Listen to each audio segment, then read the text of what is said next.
South Africa is a country of two tales, a first world city of luxury and opulence, and the misery and underdevelopment of the township areas.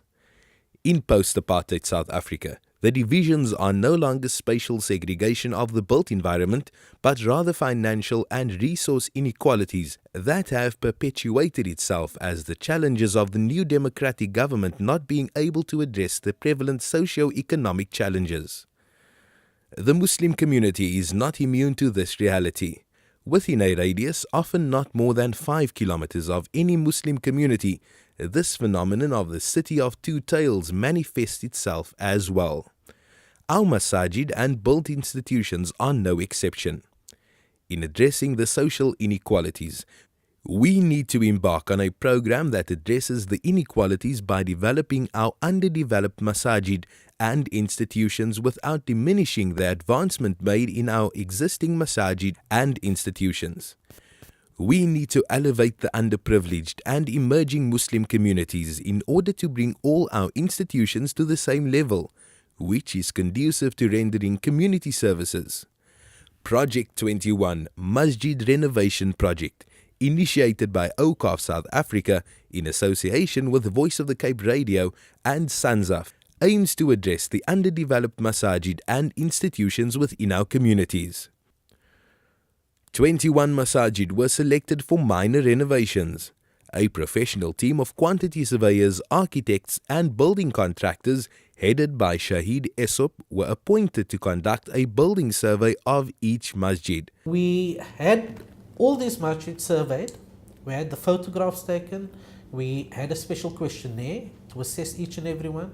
We even had a detailed bill of quantities drawn up in order to determine quantities, rates, amounts, etc. And on average, each mosque needed about 290,000 rands worth of work to be done in order to bring it up to a certain standard. Now, the brief was not to make the mosque fancy at all, but merely to cater for the basics. So make it waterproof. We don't want to see any leaks in the mosque. Is there any damp in the mosque? Let's get rid of that. Try and fix the wudu khana. If there's not enough taps, install more taps or new taps. And we were also a bit ambitious in thinking maybe we could install some green interventions, that is capturing the rainwater, reusing wudu water and installing a grey water system. But what we realized is that was maybe a bit too ambitious this time around, because that would have costed way too much.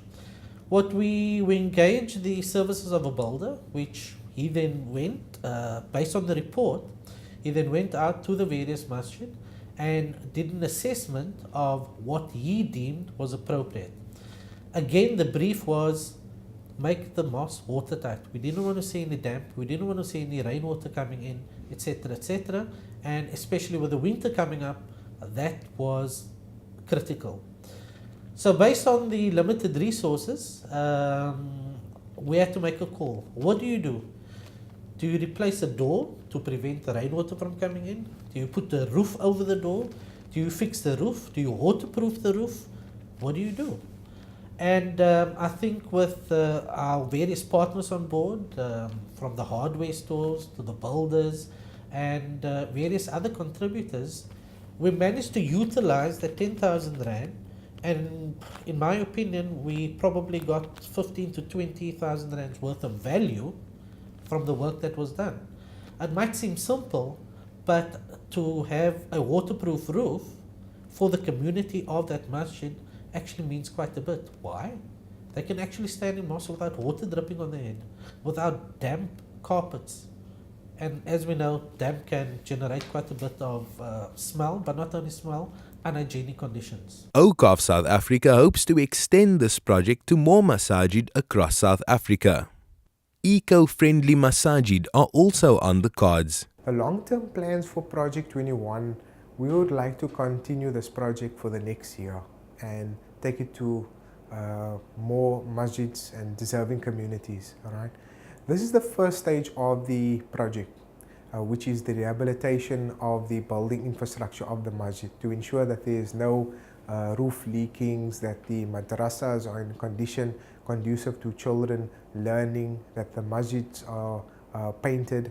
And then the second phase of the project would be to capture harvest the rainwater with the use of JoJo tanks, and that to be utilized for either wudu. And further on, as a third stage to the project, we would like to have more food gardens. With food gardens, we would like to influence their community to do more subsistence farming.